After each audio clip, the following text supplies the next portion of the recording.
Bonjour chers amis, nous voici réunis pour cette première vidéo des recettes de Saint-Hildegarde. Aujourd'hui nous allons réaliser un pain d'épeautre maison. Alors tout d'abord les conditions. Il faut qu'il fasse bien chaud dans la pièce, donc montez le chauffage pour avoir à peu près 22 degrés dans la cuisine. Et en été c'est l'idéal, votre pain lève tout seul. Sinon la porte de la cuisine, il faut bien penser à la fermer car le pain a horreur des courants d'air. Voyons maintenant les ingrédients. Alors évidemment, il nous faut de la farine de grand épeautre, mais le grand épeautre non hybridé, c'est celui que vous trouverez facilement sur tous les sites de Saint-Hildegarde. Ensuite, du levain ou de la levure. Personnellement, je préfère le levain d'épeautre que vous trouvez sur internet ou sur les sites spécialisés. Vous pouvez très bien commencer avec la levure, un sachet de levure lyophilisée classique. Et ici, bien sûr, du sel, le sel fin, pour pouvoir réaliser votre pain. Au niveau du matériel, il vous suffit d'avoir un robot, tout ce qu'il y a de plus classique, mon bon vieux robot. Je n'ai même pas pris la pâle à pétrin, j'ai pris la pâle classique inox et ça fonctionne très bien. Voilà, tout est présenté, il n'y a plus qu'à réaliser le pain. Pour commencer, nous mettons tous les ingrédients dans la cuve du robot mixeur.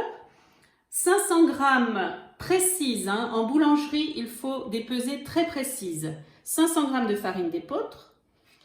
J'ai pesé 25 g de levain d'épeautre qui est ici. On peut le remplacer par le petit sachet de levure lyophilisée. De l'autre côté, le levain ne doit pas toucher le sel. On met 8 g de sel. Et pour un pain un petit peu plus goûteux pour le petit déjeuner, j'ai amélioré, mais vous pouvez très bien ne pas le faire.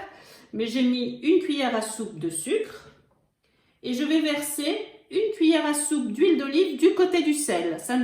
L'huile d'olive ne doit pas toucher le levain. Maintenant, j'ai pesé l'eau. Alors, de l'eau bien chaude. On pèse exactement 350 g d'eau. Pas de verre mesureur. Vraiment, il faut peser l'eau, c'est très important. On n'a plus qu'à la verser du côté du sel. Comme ceci. Et aussitôt, on ferme le couvercle et on mixe. Alors vous allez voir, ça ne dure pas longtemps. Ça se met en boule.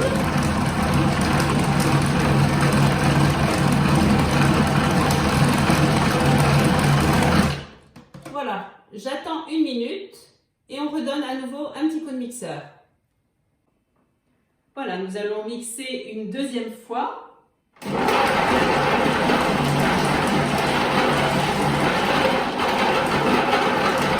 Voilà, on sent que la boule est constituée.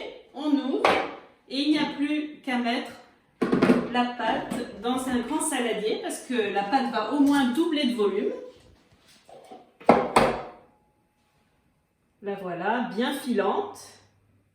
Donc c'est une pâte qui est collante, c'est normal. Et elle va lever pendant 1h30 à 2h, suivant la température de la pièce. Elle doit facilement doubler de volume au bout d'1h30, 2h. Voilà, notre pâte est prête à reposer dans son saladier. Bien sûr, on la recouvre d'un torchon afin d'éviter les courants d'air. À tout à l'heure. Voilà, notre pain est levé.